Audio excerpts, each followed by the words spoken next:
Hey everyone, gamers everywhere are in an absolute uproar. Xbox Game Pass, once heralded as the best value in gaming, is currently at the center of a firestorm. Microsoft has just unleashed a torrent of changes, new tiers, significantly higher prices, and a controversial overhaul of the reward system that have sent shockwaves through the community. Many are asking, is this the end of Game Pass as we know it? Is Xbox abandoning its players? Today we're diving deep into every aspect of these changes, from the official announcements to the overwhelming and often furious community reaction. Get ready, because this is bigger and arguably worse than you might think. Let's break down exactly what Xbox announced. Their official statement claims these changes are designed to deliver unmatched value benefits and a deep library of games for our players, offering more flexibility, choice, and value. They've rebranded their 16 tiers, hoping to clarify options. Let's go over them. Xbox Game Pass Core is now Xbox Game Pass Essential. Xbox Game Pass Standard is now Xbox Game Pass Premium, and Xbox Game Pass Ultimate remains the same. But it's not just a name change. Each tier boasts expanded game libraries, including PC titles and cloud gaming. Let's look closer. Starting with Essential. This plan expands significantly beyond its console-only roots. It now includes PC and cloud gaming, giving you the freedom to stream and play on any supported device. You get access to over 50 games, online multiplayer, and in-game benefits for titles like League of Legends, Call of Duty Warzone, and Overwatch 2. Premium, formerly Standard, is positioned as built with everyone in mind. Premium also brings PC and cloud gaming into the fold. It offers access to over 200 games and promises that any new game published by Xbox will be added to the Premium library within 1 year of launch. Crucially, there's a specific footnote. This excludes Call of Duty titles. Premium also includes the same in-game benefits as Essential. Finally, we have Ultimate. This remains a top tier, offering us access to over 400 games across Xbox console, PC, and cloud, with the best quality and the shortest wait times for cloud gaming. The major draw is still day one access to over 75 day one games a year, including all Xbox published games, Ubisoft's Plus Classics, EA Play, and eventually Fortnite Crew in November. They even teased Call of Duty Black Ops 7 as a day one title. Sounds great on paper, right? But the devil, as always, is in the details, particularly the price tag. Here's where the narrative shifts dramatically. The most talked about change, and rightfully so, is the colossal price increase for Game Pass Ultimate. It's jumping from $19.99 a month to a shocking $29.99 a month. That's a $10 increase, a massive jump by any standard. Think about that. A year Game Pass Ultimate will now set you back nearly $360. For many, this price point completely undermines the value proposition that Game Pass was built upon. The argument circulating online is that the core selling point of Game Pass was getting day one access to $60 or $7 games without the upfront cost. But now that experience is locked behind a premium $30 tier. This has many questioning the financial sense of it all, with some arguing they would rather just buy 1 or 2 key games a year on a physical disc than pay $30 a month for games they don't own. But the price hikes aren't just for Ultimate.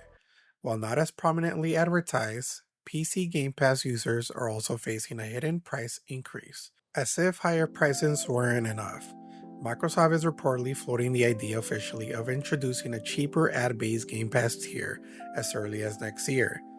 The very notion has ignited a firestorm of criticisms. Imagine this. You're in the middle of an intense boss battle or a crucial narrative moment, and suddenly a commercial for Doritos or Mountain Dew pops up. The general reaction online perfectly encapsulates the outrage. The frustration is palpable. Some have even brought out the possibility of time-based enforced ads, with a literal timer on screen that says time until the next ad, like what YouTube does sometimes or what some crappy mobile games do. For many, the console gaming experience is about immersion and a seamless escape. The idea of forced advertisement directly interrupting gameplay flies in the face of what millions expect from their Xbox. Many argue that part of the fun of gaming is when it's nice and a seamless experience. Introducing ads fundamentally changes that, potentially turning a premium entertainment product into something resembling free-to-play mobile games. This is arguably the most damaging and universally disliked proposal, threatening to break the core appeal of console gaming itself. These pricing and ad tier discussion feed into even a larger, more existential fear for many gamers: the accelerated push towards an all-digital future and the inherent loss of ownership.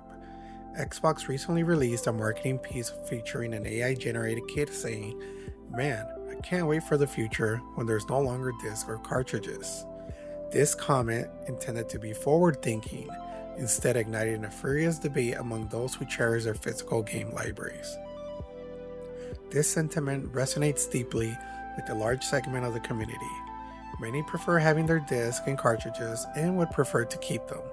This has led many to call out Xbox strategy directly. There's a strong dislike for the idea that the company that made a game can retroactively take it away after it's been paid for. In an all-digital landscape, gamers are essentially renting access to games, subject to the whims and longevity of publishers and platform holders. This perceived loss of true ownership is the fundamental shift that many find unacceptable, especially when coupled with increasing subscription costs. One of the more insidious changes, which receive less prominent advertising, is a complete overhaul of the Microsoft Rewards system. Previously, dedicated Xbox users could accumulate substantial points through gameplay and purchases, often enough to significantly offset or even fully cover their Game Pass subscriptions. The major shifts are significant. First, users will no longer be able to directly redeem Microsoft Reward points for Xbox Game Pass subscriptions. Instead, you'll have to jump through an extra hoop, redeeming points for Xbox gift cards, which then cover the subscription costs. But it gets worse. This increases the point redemption cost by at least 6,000 points for 1 month of Xbox Game Pass, making it considerably more expensive. The biggest blow, however, is the introduction of annual caps on reward points earnings, directly tied to your Game Pass tier. For context, a $25 gift card now costs 25,000 points. This means if you're on Ultimate, you could potentially only buy a few months of the new $30 subscription with your capped earnings. The conclusion is blunt: you can no longer easily earn your subscription every month. They've definitely made it a lot harder. This change feels like a deliberate move to reduce what was a significant perk for Game Pass subscribers, further diminishing the overall value of the service. These recent changes aren't isolated incidents. They fit into a larger pattern of what many perceive as a fundamental shift in Xbox business strategy. The prevailing theory is that Xbox is no longer interested in growth at this point. The suggestion is that Xbox has realized, alright, there's about 30 million Xbox players in the world. We're not going to get any more than that. We're fine. Let's just find a way to get that 30 million people and turn up the revenue on them. This pivot from aggressively growing its user base to intensely monetizing its existing one is a significant concern. Instead of competing on value and attracting new players, the focus appears to be on extracting maximum revenue from its current loyal fan base. Examples cited include more pre-order incentives, more games with higher price tags, the increased price of Game Pass, $100 controllers, and even a rumored $1,000 handheld. This isn't the first time Xbox has faced backlash for controversial decisions. We can look back at the initial Xbox One reveal with its always online DRM requirements, which were eventually reversed due to massive public outcry. It seems Xbox is once again testing the limits of its consumer base.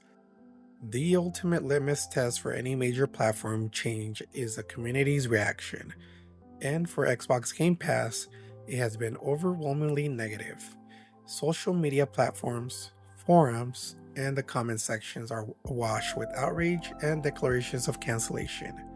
Common sentiments include comments like, "Sorted, you have successfully canceled your subscription, and goodbye for now." The sentiment is clear. Many loyal subscribers feel betrayed. The promise of unparalleled value that drew them to Game Pass has been eroded by these aggressive price hikes and restrictions. Many are saying the changes make Game Pass feel icky. People who have been with the service for years are now questioning their continued investment.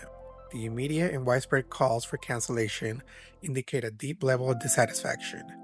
It's not just about the money, it's about the perceived disrespect for longtime consumers and a shift away from a consumer-friendly model towards one focused purely on maximizing profit from an already established base. So, that's our deep dive into the drastic changes coming to Xbox Game Pass. Higher prices, potential in-game ads, a less rewarding reward system, and an intensified push towards digital-only ownership. It's a lot to digest, and for many, it signals a green future for what was once a revolutionary service. What are your thoughts on all of this? Will you be keeping your Game Pass subscription, or are you joining the wave of cancellations? Let us know in the comments below. Don't forget to like this video and subscribe for more in-depth gaming news and analysis. You can check out the official Xbox announcement for more details. I would also like to mention that I am now offering memberships on the channel with 2 different tiers. If you'd like to go ahead and support the channel, I'd greatly appreciate it, as well as earn some perks. Thanks for watching, and we'll see you in the next one.